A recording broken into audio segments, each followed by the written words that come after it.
जय हिंद साथियों, स्वागत है आप सभी का आपके अपने परिवार मैथ्स गुरु मनीष में। दोस्तों मैं हूं एमके एक्सपर्ट और आज संडे है और आप सबों के लिए आज इंटीग्रेशन के ऑब्जेक्टिव क्वेश्चन को हम लेकर आए हैं। और इंटीग्रेशन का जो ऑब्जेक्टिव क्वेश्चन है, ऐसे आप लोग को इंटीग्रेशन एक बार पहले भी हम पढ़ा चुके हैं। यदि आपने उस वीडियो को नहीं देखा है तो वीडियो का लिंक नीचे डिस्क्रिप्शन में आपको दिया गया है, आप जरूर एक बार इंटीग्रेशन को देख लीजिएगा। यहां से आपके बोर्ड एग्जाम में ना बहुत ही ज्यादा सवाल पूछा जाता है, भर भर कर सवाल पूछा जाता है। यूं कहे तो आपके एग्जाम का जो नंबर मेकर कहा जाता है वो आपका इंटीग्रेशन है। तो यदि आप इंटीग्रेशन के ऑब्जेक्टिव क्वेश्चन को बेहतर तरीके से पढ़ लेते हैं, इसके क्वेश्चन को सॉल्व करने का तरीका यदि आपको पता हो जाता है, तो जो बोर्ड एग्जाम में आपके पास क्वेश्चन आएगा आप उसमें से 50 to 60% सवालों का जवाब आसानी से दे दीजिएगा। जैसे यदि 50 क्वेश्चन आपको बनाना है तो 50 में से लगभग 25 से 26 क्वेश्चन आपका जो है ना केवल और केवल इंटीग्रेशन से ही आपसे पूछ दिया जाता है, ठीक है ना, जिसमें निश्चित समाकलन और अनिश्चित समाकलन दोनों को मिलाकर पूछा जाता है आपसे।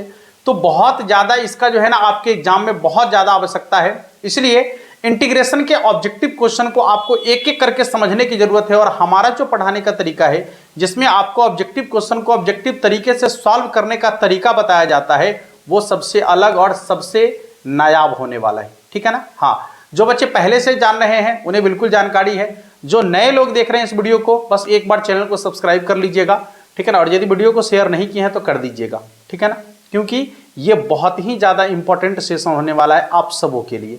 आइए एक बार क्लास की शुरुआत करते हैं। इंटीग्रेशन की शुरुआत करने से पहले हम आपको एक बार ये कहना चाहेंगे कि आप एक बार इंटीग्रेशन के सभी फॉर्मूला को जरूर देख लेंगे, क्योंकि बिना फॉर्मूला के आप क्वेश्चन का सॉल्यूशन कर ही नहीं सकते, ठीक ना।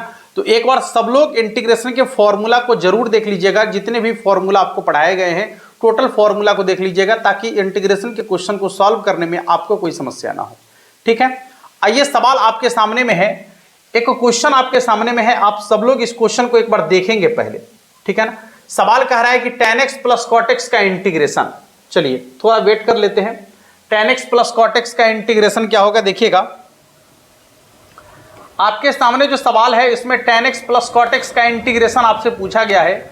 और अब हम आपको बता दें कि tan x plus cot x का इंटीग्रेशन क्या होता है। आपको पता होना चाहिए कि tan का जो इंटीग्रेशन होता है वो होता है आपका माइनस log cos x, ठीक है, माइनस log cos x अब प्लस cot का जो इंटीग्रेशन होता है वो होता है आपका log sin x, log sin x plus में कितना c। अब थोड़ा सा इसको सजा लेते हैं यदि, तो ये हो जाएगा आपका log sin x को ज्यों का त्यों रखेंगे, ये माइनस वाला को इधर लिख लेते हैं, तो हो जाएगा आपका log cos x, log cos x अब प्लस कितना हो जाएगा c। यहां से जैसे ही हम log को बाहर करेंगे तो आपको बता दें कि जो भाग में होता है वो जो घटाव में होता है वो भाग में चला जाता है।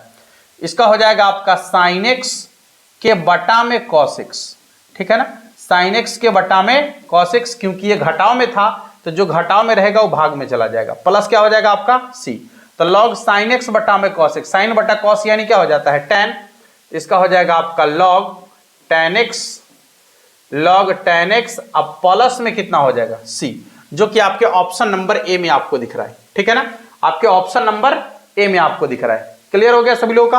तो पहला सवाल आपका जो है ना इस तरीके से बन चुका है। आइए दूसरे क्वेश्चन की तरफ चलते हैं। देखिएगा अब दूसरा सवाल आपके सामने में है। पहले एक बार सवाल को देखिए सब लोग और इसको बनाने का प्रयास कीजिएगा आप सभी। सवाल है कि 1 बटा में sin स्क्वायर x इंटू में cos स्क्वायर x, नहीं, क्वेश्चन आपका है कि 1 बटा में sin स्क्वायर x इंटू में cos स्क्वायर x, इसका इंटीग्रेशन कैसे करना है। आराम से समझिए पहले चीजों को। यहां पर है कि 1 बटा में sin square x into cos square x। आपको एक बात बता दे कि जो एक दिख रहा है, एक के जगह पर हम sin स्क्वायर x अब प्लस में यदि लिख दे cos स्क्वायर x तो कोई गलती नहीं होगा।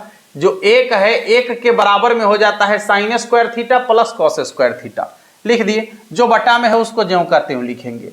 बटा में है sin स्क्वायर x इंटू में cos स्क्वायर x, इंटू में जो है आपका dx उसको लिखेंगे। अब क्या करेंगे तो इसको अलग अलग करेंगे, क्योंकि sin square x into cos square x इसके बटा में भी है और इसके बटा में भी है।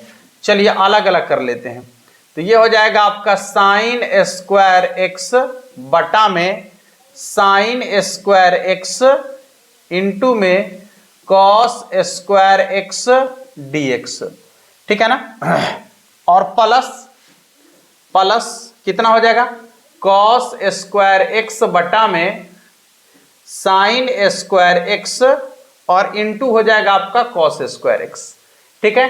फिर यहां हो जाएगा dx। अब सुनिए, इसमें जो कटने वाला है उसको काट दीजिएगा, बाकी का इंटीग्रेशन आपको कर लेना है। जैसे साइन स्क्वायर एक्स से साइन स्क्वायर एक्स कट जाएगा तो काटेंगे, कॉस स्क्वायर एक्स से कॉस स्क्वायर एक्स कट जाएगा तो काटेंगे, बचेगा क्या, बचेगा 1 बटे कॉस स्क्वायर एक्स को लिख सकते हैं sec square x into dx, और प्लस इधर हो जाएगा 1 बटे साइन स्क्वायर एक्स को लिख सकते हैं कॉसेक स्क्वायर एक्स, 1 बटे साइन स्क्वायर एक्स को लिख सकते हैं कॉसेक स्क्वायर एक्स। अब सेक स्क्वायर एक्स का इंटीग्रेशन होता है tan x minus cosec square x का इंटीग्रेशन होता है माइनस कॉट एक्स।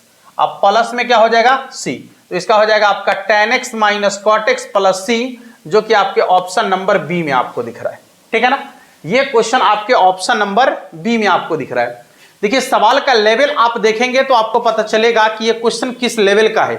सीधे सीधे आपके बोर्ड मॉडल का सवाल है, तो सवाल को देखकर ही आपको अंदाजा लग गया कि ये किस मॉडल का सवाल आपसे पूछा जा रहा है। आइए अगले प्रश्न की तरफ चलते हैं। तीसरा सवाल आपका क्या कहता है, देखिएगा। सवाल अगला है आपके सामने, यहां देखेंगे ये क्वेश्चन आपका क्या कहता है।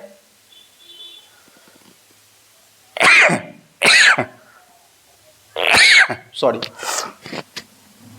सवाल है कि 1 प्लस लॉग एक्स का होल स्क्वायर बटा में है एक्स, इसका करना है आपको इंटीग्रेशन। पहले तो आप यह समझ लीजिए कि यह है क्वेश्चन आपके प्रतिस्थापन का, ठीक है ना, और ये 2 अंक का सवाल है। आपके बोर्ड एग्जाम में ये 2 अंक में पूछा जाता है, लेकिन यहां ऑब्जेक्टिव में पूछा है तो हम इसका ऑब्जेक्टिव वाला ही जवाब देंगे। आप आसानी से ध्यान से देखते रहिएगा। देखिए 1 प्लस लॉग एक्स का होल स्क्वायर बटा में क्या है एक्स। सबसे पहले क्या करते हैं ना, इसको एक बार मान लेते हैं, ठीक है ना, इसको एक बार मान लेते हैं। तो जब इसको मानेंगे तो क्या होगा पता है, 1 प्लस लॉग एक्स है ना, तो 1 प्लस लॉग एक्स के लिए आपको डिफरेंशिएशन करना है। तो जब आप मानिएगा 1 प्लस लॉग एक्स को और 1 प्लस लॉग एक्स का डिफरेंशिएशन कीजिएगा तो पता है 1 का डिफरेंशिएशन 0 और लॉग एक्स का डिफरेंशिएशन हो जाएगा 1 बटा में एक्स ना। लॉग एक्स का डिफरेंशिएशन क्या हो जाएगा 1 बटा में एक्स। अब ध्यान से देखिए, ये आपका हो गया 1 बटा में एक्स। तो अब यहां भी बटा में एक्स है और यहां बटा में एक्स आ गया। नहीं, आप ऐसे मानिए कि ये एक्स बटा में नहीं है, ये एक्स ऊपर में है। एक्स से एक्स आपका कट जाएगा, ठीक है ना, एक्स से एक्स कट जाएगा। और 1 प्लस लॉग एक्स को आप क्या माने थे, वाई, यानी हो गया 1 प्लस लॉग एक्स का होल स्क्वायर यानी वाई स्क्वायर ना। अब हो गया वाई स्क्वायर का इंटीग्रेशन, पावर में 1 जोड़कर उतना ही से भाग, अब प्लस में सी, 1/3 ज्यों का त्यों। और y किसको माने थे, 1 प्लस लॉग एक्स को ना। ये हो जाएगा आपका 1 प्लस लॉग एक्स के पावर में 3 अब प्लस में c। अब इसको चेक करके देखिएगा कि कौन से ऑप्शन में दिख रहा है। ऑप्शन नंबर ए में इसका आंसर दिख रहा है 1/3, 1 प्लस लॉग एक्स के होल पावर में 3 या प्लस में कितना हो जाएगा c।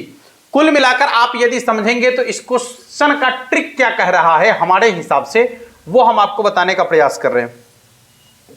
देखिए इसका ट्रिक ये कहता है कि यदि 2 फंक्शन ऐसा दिया गया है, ऐसा 2 फंक्शन आपको दिया गया है, ठीक है ना, ध्यान से देखिएगा, ऐसा 2 फंक्शन आपको दिया गया है 1 प्लस लॉग एक्स एक ठो, इसका होल स्क्वायर इंटू दिया। देखिए 2 फंक्शन गुना में है, ठीक है ना, जिसमें पहला का डिफरेंशिएशन दूसरा है या दूसरा का डिफरेंशिएशन पहला है।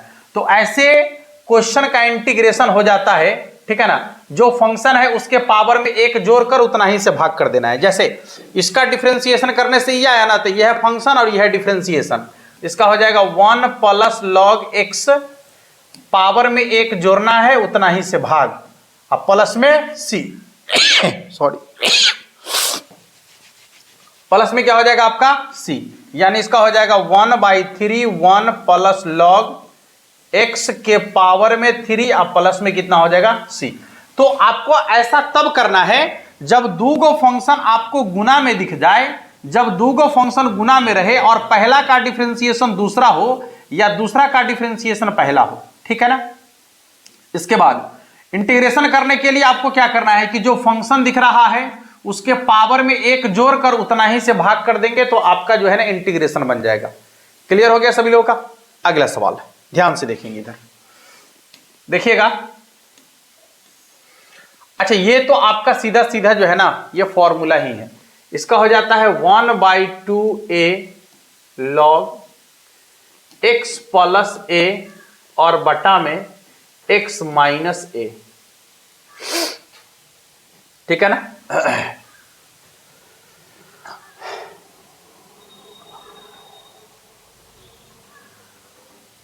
अब प्लस क्या हो जाएगा c, जो कि आपके ऑप्शन नंबर डी में आपको दिख रहा है। अगले क्वेश्चन की तरफ चलेंगे, देखिएगा। अगला सवाल आपका है, हाँ, यहां कह रहा है कि 1 प्लस कॉस एक्स का इंटीग्रेशन क्या होगा। देखिए, सॉरी 1 बटा में 1 प्लस कॉस एक्स का इंटीग्रेशन क्या होगा। कोई बात नहीं है, 1 बटा में 1 प्लस कॉस एक्स है ना dx। सबसे पहले तो आपको पता है कि इसका डायरेक्ट इंटीग्रेशन नहीं होगा, ठीक है ना।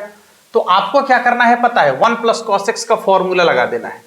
आपको पता है कि 1 प्लस कॉस एक्स बराबर होता है 2 कॉस स्क्वायर एक्स बाई 2 और dx, ठीक है ना। 1/2 को बाहर कर लेंगे, 1 बटा कॉस स्क्वायर एक्स बराबर हो जाएगा सेक स्क्वायर एक्स। अच्छा देखिए यहां पर, ओए होए सभ्य हट गया हो।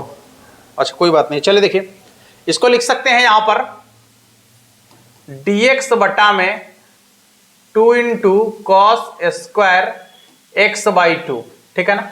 1/2 को बाहर करेंगे, कॉस स्क्वायर एक्स का इंटीग्रेशन 1 बटा कॉस स्क्वायर एक्स बराबर हो जाएगा आपका sec square x by 2 dx। देखिए 1/2 को बाहर रखेंगे, सेक स्क्वायर एक्स का हो जाएगा आपका tan x बाई 2, एक्स के साथ जो कांस्टेंट है उसको बटा में लिखेंगे और प्लस c लिखेंगे। 1/2 से 1/2 कट जाएगा, इसका हो जाएगा tan x by 2 plus c, जो कि आपके ऑप्शन नंबर ए में आपको दिख रहा है, ठीक है ना। ऑप्शन नंबर ए में आपको दिख रहा है। देखिए इंटीग्रेशन के कुछ ऐसे क्वेश्चंस हैं, ठीक ना। बाद बाकी आप लोग को जो है ना आज के क्लास में, आज रात में जो आप लोग का क्लास चलेगा शाम 7 बजे, ये छोटा सा एक डेमो हम आपको दे दिए हैं। आज रात में जो आपको क्लास चलेगा शाम 7 बजे, उसमें हम लोग इंटीग्रेशन के बहुत सारे क्वेश्चन को करने वाले हैं। लगभग 50 से ज्यादा ऑब्जेक्टिव क्वेश्चन को हम लोग सॉल्व करेंगे इंटीग्रेशन के, और उसमें भी जो इंटीग्रेशन के क्वेश्चन का लेवल होगा वो एक अलग लेवल का क्वेश्चन होगा, जैसा कि आपको दिख रहा है, ठीक है ना। नॉर्मल क्वेश्चन तो सब लोग आसानी से कर लेते हैं, ऐसे क्वेश्चन जो आपके बोर्ड एग्जाम के लिए बहुत ज्यादा इंपॉर्टेंट है, ये सारे क्वेश्चन का सॉल्यूशन आज शाम 7 बजे हम लोग करने वाले हैं। मिलते हैं आप लोगों से शाम में 7 बजे, और तब तक के लिए आप सभी को जय हिंद।